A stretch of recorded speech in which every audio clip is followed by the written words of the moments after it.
Bab 1702, Tamat 4. Hanya dalam sekejap, seluruh alam nyata berubah menjadi lautan darah. Sander Ye mengayunkan pedang di tangannya dengan sekuat tenaga dan terus membunuh ke arah bayangan virtual itu. Pada saat ini, bayangan virtual itu juga perlahan berjalan menuju Sander Ye. Dengan setiap langkah yang diambilnya, kekuatan hukum kenyataan akan muncul dari langit dan murni. Kekuatan hukum kenyataan dengan kuat menekan kekuatan garis keturunan dan dua jiwa pedang Sander Ye. Kekuatan jalan agung dua pihak beradu dengan kuat. Namun lambat laun, Sander Ye mulai berada di bawah angin. Meskipun dia berada di bawah angin, kekuatannya menjadi semakin mengerikan setelah dia masuk mode iblis gila. Beberapa kali, dia menghancurkan kekuatan hukum kenyataan dan membunuh bayangan virtual itu. Tetapi bayangan virtual itu mampu mundur setiap waktu. Pada saat ini, Sander Ye tiba-tiba menggabungkan semua jalan agung dan garis keturunannya di kejauhan, serta semua kekuatan keyakinannya dan meilah. Dia menggabungkan segalanya, dan kekuatan mengerikan berkumpul menjadi satu. Bahkan pertahanan fisik Arya pun agak sulit untuk menahan, dan tubuhnya mulai retak sedikit demi sedikit. Tentu saja, jika Arya tidak ada di sana, dia akan mati seketika karena kekuatannya sekarang terlalu mengerikan. Mereka tidak bergabung masih dalam kondisi normal, tetapi kalau mereka bergabung, itu akan sangat mengerikan. Sander Ye tiba-tiba meraung dan mengayunkan pedangnya dengan ganas. Hukum Guan Xuan. Begitu pedang ini keluar, retakan muncul di seluruh dunia nyata, dan kekuatan hukum kenyataan mulai hancur. Bahkan dunia nyata ini tidak dapat menahan serangan pedangnya. Tidak hanya itu, bayangan virtual itu perlahan-lahan menjadi ilusi. Tetapi ketika pedang Sander Ye hendak menghancurkan domain kenyataan ini, tirai cahaya tiba-tiba muncul di belakang bayangan virtual. Di dalam tirai cahaya, suatu kekuatan mengerikan mengalir ke tubuh bayangan virtual itu. Pada saat yang sama, kekuatan hukum kenyataan yang telah hancur total langsung berkumpul kembali. Tidak hanya itu, ada banyak sekali kekuatan hukum kenyataan yang mengalir keluar dari langit yang tidak diketahui, dan kemudian menekan Sander Ye. Inilah tubuh asli sang pencipta yang sudah turun tangan. Wajah Sander Ye tampak mengerikan dan matanya merah. Dia hendak mengambil menyerang, tetapi aura mengerikan tiba-tiba muncul dari belakangnya. Bayangan virtual itu mendongak ke belakang Sander Ye. Di belakang Sander Ye, area ruang waktu tiba-tiba runtuh, dan kemudian seorang wanita bergegas keluar dengan paksa. Orang yang datang itu berambut putih dan sangat cantik. Maura. Meskipun Sander Ye telah sepenuhnya masuk dalam mode iblis pada saat ini, dia masih sedikit terkejut ketika melihat Maura, dan matanya yang berwarna merah darah kembali normal. Maura menatap Sander Ye, dia tersenyum tipis dan berkata lembut, "Bodoh, kamu benar-benar ingin meninggalkanku di Bima Sakti." Sambil berbicara, dia menoleh untuk melihat bayangan virtual di kejauhan, dan pada saat berikutnya, dia tiba-tiba berubah menjadi seberkas cahaya dan menghilang di tempat. Hampir pada saat yang sama, Sander Ye juga berubah menjadi cahaya pedang dan menghilang di tempat, langsung menuju ke arah bayangan virtual itu. Pada saat ini, mereka mungkin tidak punya waktu untuk mengenang masa lalu. Pada saat ini, seluruh kekuatan Sander Ye membara. Ini adalah pedang terkuat yang pernah digunakannya. Ketika mereka berdua menyerang, domain kenyataan mulai retak. Di kejauhan, bayangan virtual itu tiba-tiba mengulurkan tangan kanannya, lalu mengepalkannya erat-erat dalam sekejap. Seluruh domain kenyataan dan kekuatan hukum kenyataan mulai terbakar. Boom! Sander Ye dan Maura menyerbu dengan sekuat tenaga, dan mereka membuka jalan dengan paksa di jalan hukum kenyataan yang terbakar. Pada saat ini, bayangan virtual itu tiba-tiba menyerbu ke arah mereka dengan kekuatan hukum kenyataan yang kuat, lalu ada kekuatan hukum kenyataan yang kuat terus mengalir. Boom! Tiba-tiba, domain kenyataan ini runtuh total, cahaya pedang dan jalan hukum kenyataan lenyap pada saat yang sama, dan semuanya mulai menghilang.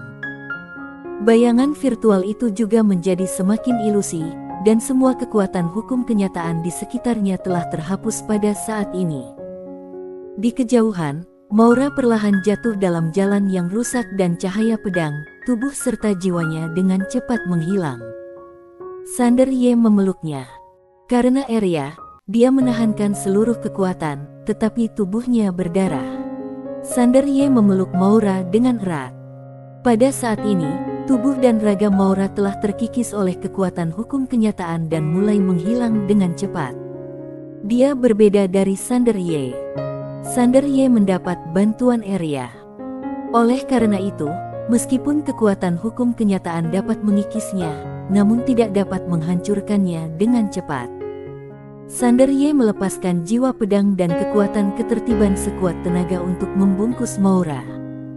Maura memandang Sander Ye yang tampak seperti pria berdarah di depannya. Dia mengulurkan tangannya dan membelai pipi Sander Ye dengan lembut, sambil berkata dengan sedikit sedih, "Sudahlah.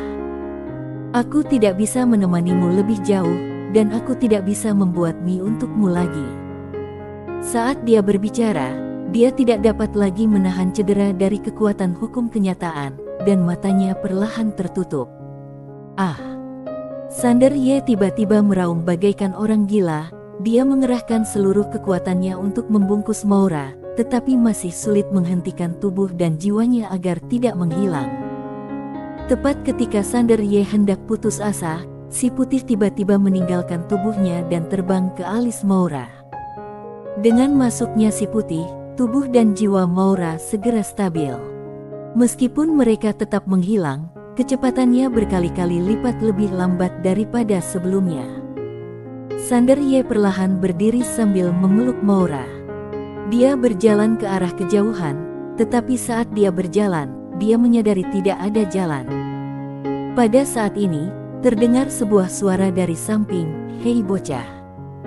Sander Ye perlahan menoleh ke arah pemilik pena Tao yang berjalan ke arahnya perlahan. Pemilik pena Tao menghampirinya dan berkata, "Tolong bantu aku." Sander Ye menatapnya tanpa berkata apa-apa. Pemilik pena Tao tertawa dan berkata, "Setelah kamu ke sana, katakan kepada orang yang kamu temui bahwa aku tidak ingin menjadi boneka lagi. Aku tidak ingin menjadi boneka lagi. Dasar bodoh, kita selamanya tak berjumpa lagi, hahaha." Usai berkata, dia tiba-tiba berbalik badan, dan dalam sekejap, seluruh tubuhnya meledak. Boom! Ruang dan waktu di sekitarnya tiba-tiba hancur seperti cermin, dan ada celah ruang dan waktu yang hampa di depan Sander. Dia menggendong Maura dan berjalan menuju kejauhan. Tidak lama kemudian, dia memasuki kekosongan ruang dan waktu. Dia tidak tahu sudah berapa lama dia berjalan. Dia tiba-tiba berhenti dan melihat sekelilingnya. Ternyata dia pernah ke tempat ini sebelumnya. Itu adalah peninggalan zaman dahulu kala. Saat itu, dia tidak dapat masuk, tetapi sekarang, setelah menyatu dengan Arya, dia mampu menahan kekuatan misterius ruang dan waktu hampa ini. Dia terus berjalan maju sambil menggendong Maura. Saat dia berjalan, dia menemukan bahwa dinding cahaya sungai waktu muncul di kedua sisi, dengan beberapa gambar kabur berkedip di dalamnya. Dia tahu bahwa itu adalah zaman kuno. Melihat gambar-gambar itu, Sander Ye menyadari pada saat ini bahwa zaman kuno begitu kuat. Itu benar-benar era yang cemerlang. Lalu, Meila datang dari zaman kuno. Dia sendiri yang menyegel eranya sendiri. Dia melihat kehidupan Meila, penderitaan masa lalunya, kesendiriannya di masa lalu, dan ketidakberdayaannya pada akhirnya. Sander Ye menarik pandangannya dan terus berjalan menuju kejauhan. Tidak lama kemudian, dia keluar dari ruang dan waktu itu, dan ada tempat yang lebih dikenalnya di depannya, langit berbintang. Bima Sakti. Di depannya, ada jalan menuju langsung ke gerbang bintang. 4. Dia hendak berjalan menuju gerbang bintang ketika tiba-tiba dia merasakan sesuatu. Dia berbalik badan dan melihat seorang pemuda melalui kekosongan ruang dan waktu. Itulah dirinya sendiri. Melihat dirinya yang dulu, pandangannya tiba-tiba menjadi kabur. Kamu akhirnya di sini. Di seberang kekosongan waktu dan ruang, anak laki-laki yang hendak pergi tiba-tiba berhenti. Dia berbalik badan dan menatap kekosongan ruang dan waktu dengan ekspresi bingung di wajahnya. Sander menatap pemuda di kehampaan ruang dan waktu itu dan berkata dengan lembut, apakah kamu pernah berpikir mungkin menjadi Raja Bekingan juga bukan pilihan yang salah? Setelah mengatakan itu, dia menambahkan, serius. Mungkin menjadi Raja Bekingan itu bagus. Air mata darah terus mengalir dari matanya. Di seberang kekosongan waktu dan ruang, pemuda itu berkata, itu bukan jalanku, aku ingin mencari jalanku sendiri. Setelah hening sejenak, Sander Ye berkata lembut, kamu hebat sekali. Setelah berkata demikian, dia berbalik badan dan pergi. Ketika tidak dapat mengubah segalanya, jika kamu dapat kembali ke masa lalu dan melihat diri Anda sendiri, apa yang akan kamu katakan kepadanya? Jangan katakan teori apapun, puji saja dia juga sudah bersusah payah melewati semua ini. Sander Ye menggendong Moura dan berjalan maju. Tak lama kemudian, dia melewati gerbang bintang. Di balik gerbang bintang ada puncak gunung. Di puncak gunung, pemandangan luas tak terbatas. Sambil mendongak, dia melihat langit biru dan awan putih. Menatap ke depan, tak jauh dari sana, berdiri sebuah pohon kuno yang menjulang tinggi. Tidak jauh dari pohon kuno itu, ada air terjun. Air yang mengalir turun ke kolam langsung muncul percikan air. Di bawah ada jalan kecil batu biru. Di ujung jalan kecil itu terdapat pohon kuno. Di atas pohon kuno itu, ada sebuah rumah kayu. Di depan pintu rumah kayu itu, ada seekor anak anjing. Anak anjing itu berbaring di sana dan tampaknya tertidur. Dia menggendong Moura dan berjalan menuju rumah kayu itu. Orang yang mendaki gunung. Dia tiba di sebuah rumah kayu yang pintunya terbuka. Seorang pria sedang duduk di dalam. Pria itu sedang duduk di meja dengan beberapa buku kuno di atasnya. Pria itu menatap Sander Ye dan berkata sambil tersenyum, dahulu kala, saat rumah ini masih berupa rumah batu, seorang wanita datang ke sini. Dia mengatakan sesuatu yang sangat kasar kepadaku saat itu. Tentu saja, itu sudah lama sekali. Sander Ye menatap pria itu tanpa berkata apa-apa. Pria itu mengambil buku kuno dan pena, lalu berdiri dan berjalan keluar. Ketika dia keluar dari rumah kayu itu, dia tiba-tiba berhenti dan berkata, tanya saja.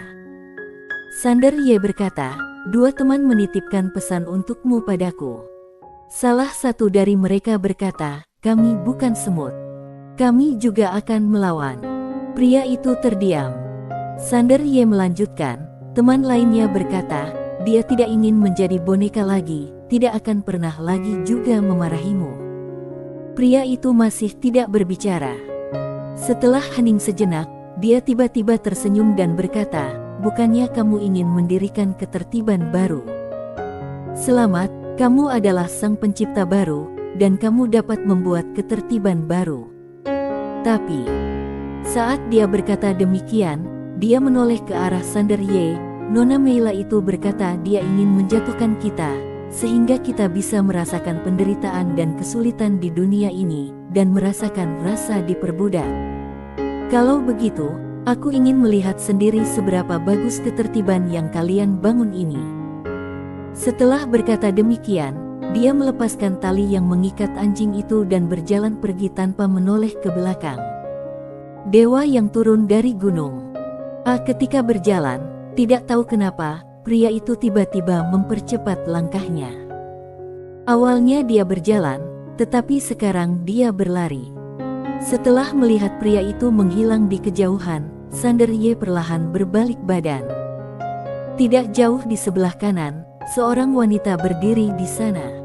Wanita itu mengenakan bergaun polos.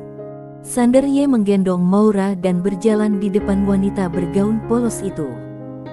Dia memandang wanita yang bergaun polos di depannya. Entah mengapa, air mata tiba-tiba mengalir di matanya, Bibi. Wanita yang bergaun polos hanya menatapnya dengan tenang. Sander Ye berkata lagi, "Bibi." Wanita yang bergaun polos itu masih tidak berbicara, dan tatapan matanya tetap tenang. Sander Ye menatap wanita yang bergaun polos itu, "Bibi, aku ingin mengendalikan ketertibanku." Mendengar ini, mata tenang wanita dengan bergaun polos itu menunjukkan sedikit perubahan untuk pertama kalinya. Dia mengulurkan tangan dan menepuk bahu Sander Ye dengan lembut, "Karena kamu punya ide seperti itu, ketertibanmu dengan berat hati disetujui oleh aku." Boom! Dalam sekejap, aura di tubuh Sander Ye meningkat puluhan juta kali lipat. Batas atasnya meningkat dengan pesat. Sekadar pengakuan dengan berat hati bukanlah keyakinan. Wanita yang bergaun polos itu hanya menekan bahunya pelan dengan tangan kanannya, dan semua energi yang membara itu pun mereda seketika. Wanita yang bergaun polos itu menarik tangannya, berbalik badan dan berjalan pergi. Saat dia melangkah, dia muncul di ujung langit. Lalu, ada seorang pria berbaju putih berdiri di sana. "Mile Ye." Mile Ye mengacungkan jempol pada Sander Ye dan berkata sambil tersenyum, "Nak, kamu hebat, haha." Wanita yang bergaun polos itu mendongakkan kepala, dan di ujung pandangannya, dia melihat seorang pria berbaju hijau dan seorang pria berjubah putih. Matanya perlahan berubah dingin. Senyum di wajah Mile Ye langsung membeku, dan kekhawatiran muncul di matanya. "Bibi." Pada saat ini, terdengar suara Sander Ye dari kejauhan. Wanita dengan bergaun polos itu berbalik badan dan menatap Sander Ye. Sander Ye menatap wanita yang bergaun polos itu, "Bibi, aku butuh bantuanmu untuk mengendalikan ketertiban." Wanita dengan bergaun polos itu menatap Sander Ye, "Apakah kamu yakin?" Sander Ye berkata, "Tentu saja." Wanita yang bergaun polos itu menatapnya dan berkata, "Kamu seharusnya tahu apa yang akan terjadi." Sander Ye berkata dengan serius, "Ketertiban dan kekuasaan harus dibatasi. Jika tidak, aku dan keluarga yang akan menjadi orang jahat terbesar di alam semesta. Di dunia ini, satu-satunya yang bisa mengendalikan keluarga yang adalah Bibi." Kali ini, dia ingin mengajak bibinya untuk ikut serta.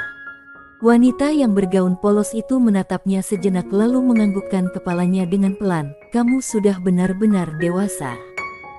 Setelah berkata demikian, dia menarik Mile Ye lalu berbalik badan dan berjalan pergi.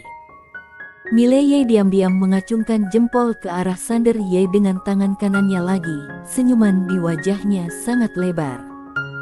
Putranya masih punya pandangan yang besar, karena begitu ketertibannya lolos ujian dari Destri, maka Destri bukan hanya enggan menerima ketertibannya, tapi bahkan tentu saja, ini juga hal yang sangat berbahaya. Mile Ye gembira namun juga sedikit khawatir. Pada saat ini, banyak kesadaran ilahi menakutkan yang tidak diketahui tiba-tiba muncul antara langit dan bumi. Tidak seorang pun tahu dari mana mereka berasal. Mereka memata-matai ke sini dengan kemarahan. Bagaimana mereka bisa membiarkan manusia tidak berguna menjadi pengendalinya? Wanita yang bergaun polos itu melirik ke langit dan berkata, "Pergi." Dalam sekejap, kesadaran ilahi yang menakutkan dalam kegelapan langsung mundur. Selama 1000 tahun, mereka tidak berani menginjakkan kaki di tempat ini lagi dan menganggapnya sebagai area terlarang. Wanita yang bergaun polos itu menenangkan pikiran, dan tak lama kemudian, dia dan Mile Ye menghilang. Sander Ye juga menenangkan hati, lalu berjalan turun sambil menggendong Maura. Dia masih punya banyak hal yang harus dilakukan. Dia ingin mengubah nasib semua orang, termasuk alam semesta Guanxuan di menara kecil. Banyak orang yang menunggunya. Tamat.